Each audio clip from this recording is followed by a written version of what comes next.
አርሰናል ባለፈው የውድድር ዘመን የእንግሊዝ ፕሪምየር ሊግ ዋንጫን በታላቅ ብቃት ማንሳቱ ይታወሳል። ነገር ግን አሰልጣኝ ሚካኤል አርቴታና አዲሱ የክለቡ ስፖርቲንግ ዳይሬክተር አንድሪያ ቤርታ በዚህ ስኬት ላይ ረክተው ለመቀመጥ ፍላጎት የላቸውም። ዓላማቸው ግልጽ ነው፤ በመጪው የውድድር ዘመን የፕሪምየር ሊጉን ዋንጫ አስከብሮ ማቆየትና የሻምፒየንስ ሊጉን ክብር ወደ ኤሚሬትስ ማምጣት። ለዚህም ደግሞ የቡድኑን ስብስብ ይበልጥ ገዳይና ጥልቅ ማድረግ ግድ ይላቸዋል። በአሁኑ ሰዓት ክለቡ ከ160 ሚሊዮን ፓውንድ በላይ በጀት መድቦ በዝውውር ገበያው ላይ በአንድ ጊዜ ከ4 በላይ በሆኑ ታላላቅ ስምምነቶች ላይ ድርድር እየመራም ይገኛል። ክለቡ ቀደም ሲል ተከላካዩን ፒሮ ኢንካፔን በ34.5 ሚሊዮን ፓውንድ በቋሚነት ማስፈረሙ ይታወሳል። አድማጮቻችን ልብ እንድትሉ የምፈልገው ፒሮ ኢንካፔ በውሰት ነበረ ከዚህ በፊት የመጣው። አሁን በቋሚነት አስፈርመው የግላቸው አድርገውታል። ነገር ግን ይህ ገና መጀመሪያው ነው።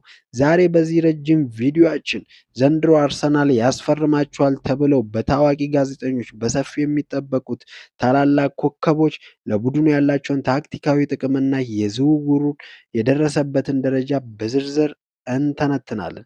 ከመጀመራችን በፊት ግን ለአርሰናል ያላችሁን ፍቅር ዘላቂ ከሆነ እና ትኩስ መረጃዎችን በየቀኑ እንዲደርሳችሁ ቪዲዮ ላይክ ማድረጋችሁን፣ ለቻናሉ አዲስ ከሆናችሁ ደግሞ ሰብስክራይብ በማድረግ የደውል ምልክቱን መጫናችሁን አይርሱ። ዝግጁ ከሆናችሁ ወደ መጀመሪያው ታላቅ ስም እንለፍ። ቀጥታ ወደ ዋናውና አርሰናል ከፍተኛ ትኩረት የሰጠው የዝውውር መስመር ስንሄድ የምናገኘው የአስቶን ቪላው ድንቅ አጥቂ ሞርጋን ሮጀርስ ነው። ታማኙ ጋዜጠኛ ፋብሪዞ ሮማኒዮ እንዳረጋገጠው አርሰናል ከተጫዋቹ ወኪሎች ጋር ባደረገው ንግግር እጅግ በጣም ጥሩ መሻሻል ቬሪ ጉድ ፕሮግረስ አሳይቷል። ሞርጋን ሮጀርስ በአጥቂው መስመር ላይ በየትኛውም ቦታ የመጫወት አስደናቂ ብቃት አለው። በግራ ክንፍ በአጥቂ አማካይነት አልፎም ተርፎ በሐሰተኛ 9 ቁጥር ፎልስ ናይን ሚና ላይ ሊሰለፍ ይችላል። አርቴታ ይህንን ተጫዋች የሚፈልገው በግራ ክንፍ ላይ ያለውን የማጥቃት አማራጭ ይበልጥ ለማስፋት ነው። በአሁኑ ወቅት የጋብሪኤል ማርቲኔሊ የወደፊት ዕጣ ፈንታ ጥያቄ ውስጥ በመውደቁና በኒውካስትል ስለሚፈለግ የሮጀርስ ፍጹም ምትክ ተደርጎ ተወስዷል።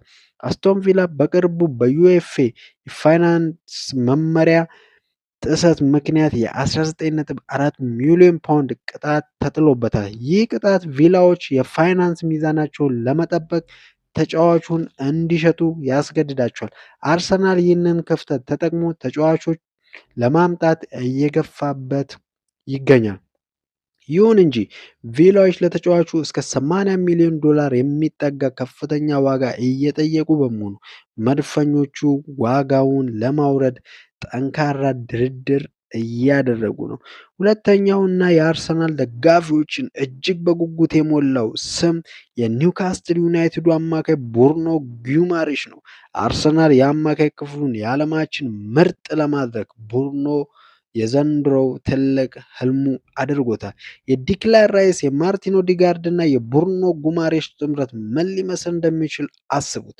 ቡርኖ ኳስን ከተከላካይ መስመር ተቀብሎ ወደ አጥቂዎች የማለፍ ቦል ፕሮግሬሽን፣ የጨዋታን ፍጥነት የመቆጣጠርና በግፊት ፕሬሲንግ ሬዚስታንስ ውስጥ የማለፍ አስደናቂ ብቃት አለው። እሱ መምጣቱ ዲክላን ራይስ በነፃነት ወደፊት እየሄደ እንዲያጠቃ ቦክስ ቱ ቦክስ ትልቅ እድል ይሰጠዋል።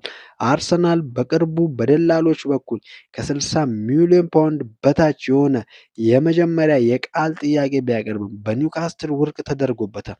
ነገር ግን ኒውካስትልም ልክ እንደ አስቶን ቪላ የፋይናንስ ማስተካከያ ማድረግ ስላለበት በክለቡ ውስጥ ቡርኖን ሊለቅ ይችላል የሚል ከፍተኛ ስጋት አለ። አርሰናል በአሁኑ ሰዓት የተሻሻለ እና ይፋዊ የሆነ አዲስ የገንዘብ ጥያቄ ለማቅረብ በውስጥ ስብሰባዎች ላይ እየመከረም ይገኛል። ከታዋቂዎቹ ስም ውጪ አርሰናል በስካውቲንግ ክፍሉ አማካይነት ትልቅ ትኩረት የሰጠው ሌላ ተጫዋች አለ። እሱም የግሪክ ብሔራዊ ቡድን እና የቤልጅየም ቶፕ ኮከብ ክሪስቶፍ ጾልስ ነው። ስሙ ይከብዳል፣ ፈጣሪ ያዘው። ክሪስቶፍ እጅግ ፈጣን ተከላካዮችን አንድ ለአንድ አጋጥሞ የማለፍ ብቃት ያለውና ወደ ውስጥ እየቆረጠ በመግባት ጎል የማስቆጠር ከፍተኛ ተሰጥኦ ያለው የግራ ክንፍ አጥቂ ነው።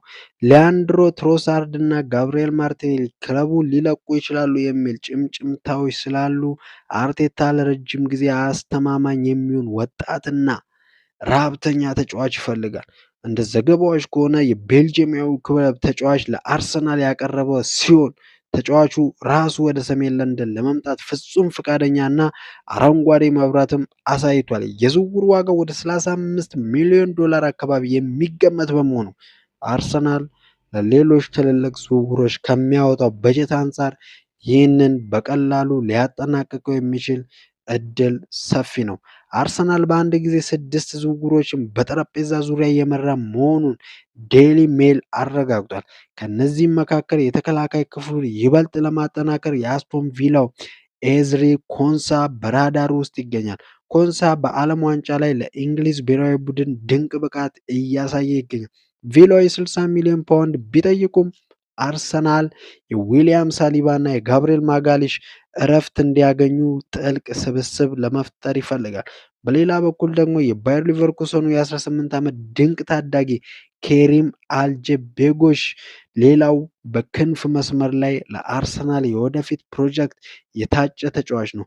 አርሰናል ምንም እንኳን የሌስተር ሲቲው ጀርሚ ሞንጋ ዝውውር በማንቸስተር ሲቲ ቢነጠቅም አልጀቤጎቪን ላይ በማተኮር ያንን ክፍተት ለመሙላት እየሰራ ይገኛል።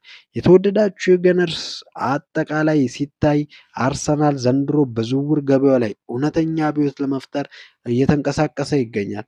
ከፒሮ ኢንካፔ መፈረም በኋላ እነ ሞርጋን ሮጀርስ፣ ብሩኖ ጉማሬሽ እና ክርስቶስ ፌልስ ወደ ኤሜሬትስ የሚመጡ ከሆነ መድፈኞቹ በቀጣይ ዓመት ሊታገቱ የማይችሉ እጅግ አስፈሪ ክለብ እንደሚሆኑ ምንም ጥርጥር የለውም። እናንተስ ከነዚህ ከተጠቀሱት ተጫዋቾች መካከል አርሰናል በአስቸኳይ ማስፈረም ያለበት ማንን ነው? የትኛው ተጫዋች ነው ለቡድኑ ይበልጥ የሚያስፈልገው? ያላችሁን ታክቲካዊ አስተያየት እናም ግምት ከታች ባለው የኮሜንት መስጫ ላይ በሰፊው አስፍሩልኝ። እኔም እየገባው እያንዳንዱን አስተያየት የማነብ ይሆናል። ቪዲዮን ከወደዳችሁት ላይክ እና ሼር ማድረጋችሁን አትርሱ። ለቻናላችሁ አዲስ የሆናችሁ ደግሞ የዝውውር መረጃዎችን እንዳያመልጣችሁ አሁኑኑ ሰብስክራይብ አድርጉት። አሁኑኑ እያዩዋችሁ በቀጣይ ትኩስና አስደሳች ቪዲዮ መረጃ እስከምንገናኝ ድረስ ሰላም ሁኑልኝ። ቻው ቻው።